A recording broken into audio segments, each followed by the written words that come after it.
Hi guys, welcome to my channel. If you're new here, my name is Kyra and today I'm bringing to you the top 5 most disappointing products that I have tried this year so far.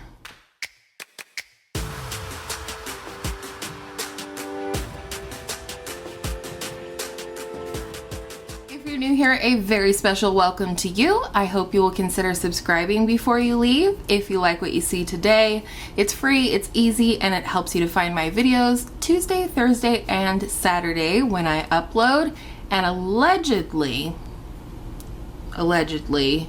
if you ring that notification bell to all, YouTube will let you know when that happens. So I did a video that was inspired by Hannah Louise Poston a week or two ago. That was the top 5 best products that I've tried so far this year. So I'll link Hannah's video as well as my video down in the description box below in case you missed it, also up in the cards. But today we're talking about the things that have completely disappointed me this year. But I am happy to report that these aren't super duper disappointing to me, but I really did have to think about it, which products had disappointed me this year, partially because I tend to declutter as I go, and so I don't have a lot of the products around anymore. The first product is the one I no longer have, but it is the CoverGirl Clean Fresh Skin Milk Foundation, and I've heard a just complete mixture of reviews on this product, and what I've determined is a lot of the people that didn't like the product, like myself, have combo or oily skin, enlarged pores, things like that, whereas the people who tend to really like the formula have more normal to dry skin and it tends to work out for them. One thing though I have heard across the board, even with people that like the foundation, is that it leaves little white flecks all over your skin. And for me and other people that I've heard with combo to oily skin, it just kind of sits on top of the skin. I have heard that partially that can be the case for combo oily skin people if a product has coconut ingredients in it, whether it be coconut oil, milk, so on, which this CoverGirl foundation does.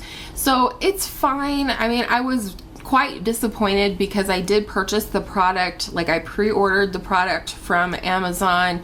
I also ordered a couple of the blush, or at least one of the blush, and I was really excited to sort of review this new revamped sort of current or modern product from a really old brand, which is CoverGirl. So I was really disappointed it didn't work for me. I love products that have a light coverage and just kind of even out the skin tone, but unfortunately it did not work for me. While we're on the subject of CoverGirl, I'll go ahead and get this next one out of the way, and that is the CoverGirl True Blend Undercover Concealer. And the reason this is such a disappointment to me is not even that the product didn't work for me, which it didn't, but the fact that so many people love this concealer and I can't seem to make it work for me. I use a really rich eye cream day and night, so I'm as hydrated as I can be under the eyes, but this forever looked so dry under my eyes no matter how much or how little of the product that I used. It is really good for spot concealing. I will say that. I'm not keeping it for spot concealing. This has already been decluttered from my collection. I just haven't found a new home for it yet. But I'm not going to keep a huge concealer like this in my collection just for spot concealing because I have other ones that I can use both under the eyes and as a spot concealer. I always get excited when the drugstore brands, especially those staple brands like Revlon, CoverGirl, so on, LOreal, when they have new releases, my ears perk up because I'm always looking for new things from the drugstore that I can recommend to anybody because they're more budget friendly. So this was a disappointment for me. It didn't work for me and I didn't get to join in on the hype on that one. Another drugstore product, unfortunately, that didn't work for me, and I should have probably known that it wouldn't work for me, but it is the L'Oreal Lumi Shake and Glow Dew Mist. First of all, this smells like absolute heaven, and I really like that aspect of it. I like that it's from the drugstore. Oh yeah, it does have alcohol in it. Either way, this was way too dewy for me. I even got this during the winter months, and I can definitely get away with a more hydrating setting spray during the winter months, the cooler months, because it's very, very dry here in Colorado. But this one was way too dewy for me, and it was such a disappointment because I love the smell. I love the mister on here, and so many of my favorite YouTubers absolutely love this. That being said, I didn't think about my skin type, and the people that I hear recommend this the most that made me want to buy it were people like Emily Noel, Mandy Lee, and they have normal to dry skin and I don't, and this is just way, way, way too dewy for me. So that's okay. I gave it a fair shot. I used a good amount of it, and I'm gonna pass it along to a friend with dry skin. I'm gonna do the last drugstore one, and then we will get to the biggest disappointment of them all. And the last drugstore product is the Rimmel Stay Matte. Why? Why don't I like this? Again, favorite YouTubers like Emily Noel, Mandy Lee, people even with dry, normal skin love this product, but for me, I didn't. I love the texture of this product. I love that when I put my brush in here, it doesn't kick up a bunch of powder.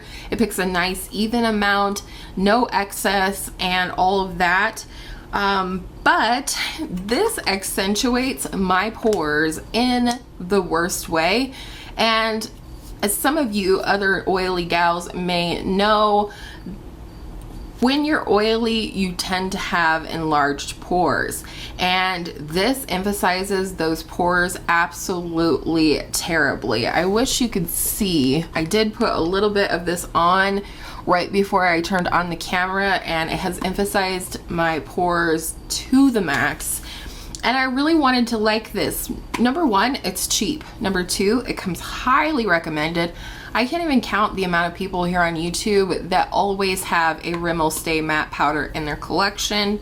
But for me, this just, it didn't work. It didn't keep me matte. It's possible I didn't put enough on my skin, but I don't like a ton of powder, especially during the summer, because I get cakey because of the oil and the whole thing. So it was a real bummer to me. It is beautiful and lightweight.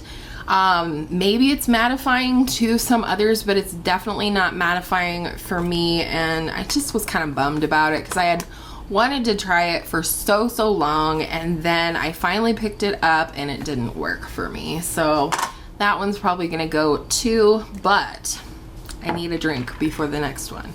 The biggest disappointment this year so far is this guy right here. Hear me out. I can feel myself losing you. I love Charlotte Tilbury. I have so many products from her that I absolutely adore, but this isn't one of them. It's not bad, let me tell you that. It's not bad. It's a nice formula.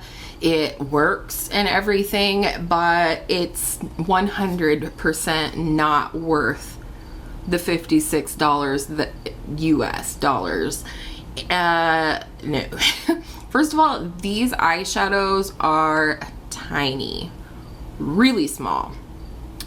Second of all, this shimmery shade is a real pain in the you-know-what to use. It's really just a glittery topper, but it has no binders to it, nothing that's keeping it held together very well. So it's really difficult to apply it onto the eye. I just thought this was going to be so much more special than it is for the price tag. These are teeny tiny eyeshadows. If I use this every day, I would probably finish it in 6 months flat. They are really pretty eyeshadows. I like the sort of rosy undertones that are in this palette. It is a nice everyday palette for sure, but it's very light on pigmentation. For someone my skin tone or darker, you would have to really build it up or forget about it.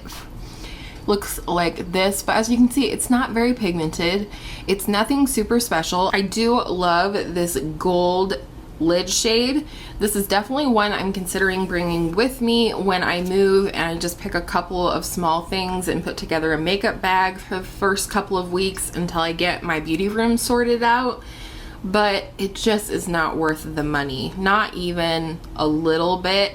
And it's definitely steered me way clear of ever buying one of these again. There's Luna. We're so tired. We've been ripping and running all morning. Luna! Nope, her's tired. Anyhow, that's our new kitten back there. My daughter's new kitten. So, you know, I don't know how many different ways that I can say this. This is a very casual video, clearly, but this is not worth the money at all. I wouldn't recommend them. I haven't tried any of the other quads, obviously, so I can't speak to their quality, but I can tell you, I don't think there's any for eyeshadows that size that would be worth the money. I'm just kind of disgusted with myself, if you can't tell, for ever picking it up. I knew it probably wasn't going to be worth it, and it wasn't. So I always hate to kind of do these more negative videos, which is why I try and keep them a little bit shorter. I'm all about positivity and good vibes on my channel, but I do want to share with you the things that did not work for me, like just did not work for me, or that I didn't think was worth the money, because then maybe you can save your money if you were wanting to pick up any of these products and it sounds like you might be in a similar situation, you have a similar skin type, preferences and so on. Excuse the crazy hair today. I don't know. I asked my daughter, I was like, does it look cute? And she's like, kinda. I'm like, well, obviously that was a no, but it is what it is. Like I always say, my hair does what it wants to do. I have no control over it. And with all of that said, I hope you guys enjoyed today's video. I hope I can save you some money or some time or disappointments. If you did like this video, I would absolutely love it if you could give it a thumbs up. It really helps me out here on the platform. And I also hope that all of your makeup days are absolutely undisappointing makeup days, which is probably not a word. And I will see you in my next video real soon.